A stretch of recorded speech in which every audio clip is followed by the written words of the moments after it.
3 মাসের ব্যবধানে আবারও ক্ষমা চাইলেন জামাত আমির ডক্টর শফিকুর রহমান। যুক্তরাষ্ট্রের নিউ ইয়র্কে স্থানীয় সময় বুধবার এক সংবাদ সম্মেলনে ডক্টর শফিকুর রহমান বলেন, 47 থেকে আজকের দিন পর্যন্ত আমাদের দ্বারা যে যেখানে যত কষ্ট পেয়েছেন আমরা বিনা শর্তে তাদের কাছে মাপ চাই। 47 সাল থেকে শুরু জামাতে ইসলামের দ্বারা কেউ যদি কোনো কষ্ট পান, কারো দরে কোনো ক্ষতি হয়ে থাকে, আমি সব ব্যক্তি এবং সংগঠনের পক্ষে নিঃশর্তে আমি আপনাদের কাছে ক্ষমা চাই, আপনারা আমাদেরকে ক্ষমা করবেন।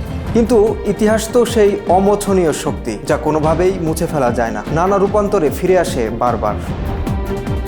প্রতিষ্ঠার 84 বছরে ইতিহাসের নানা বাঁক বদলের সাক্ষী জামাত ইসলামী। ডালপালা মেলে উপমহাদেশের মাটিতে তাদের শিকড় হয়তো অনেকটাই শক্তিশালী, কিন্তু 1971 সালের মুক্তিযুদ্ধের তাদের বিতর্কিত ভূমিকা কখনোই পিছু ছাড়েনি। নিজেদের ভুল স্বীকারে কেন দলটি 54 বছর সময় নিল? এ প্রসঙ্গে জামাত ইসলামীর আমির ডক্টর শফিকুর রহমান বলেন, এখন পর্যন্ত 3 বার ক্ষমা চেয়েছে দলটি। এর আগে জামাতের আমির মতিউর রহমান নিজামী এবং অধ্যাপক গোলাম আজম ক্ষমা চেয়েছিলেন বলে দাবি করেন ডক্টর শফিকুর রহমান। বারবার ক্ষমা চাইলেও বিতর্ক কমেনি জামাতকে নিয়ে।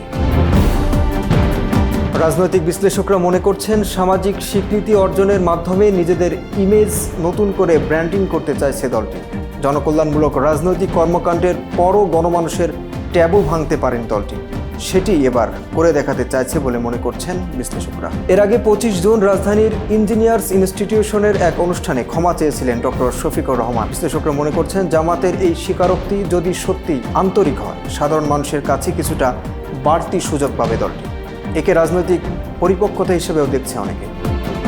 অন্যদিকে জামাত আমিরের এমন বক্তব্য তাদের বিরোধীদের সমালোচনার বাড়তি হাতিয়ারও হতে পারে বলে মনে করছেন কেউ কেউ। একই সঙ্গে অভ্যন্তরীণ কর্মীদের মধ্যে কিছুটা বিরোধ দেখা দিতে পারে বলে মনে করছে অনেকে।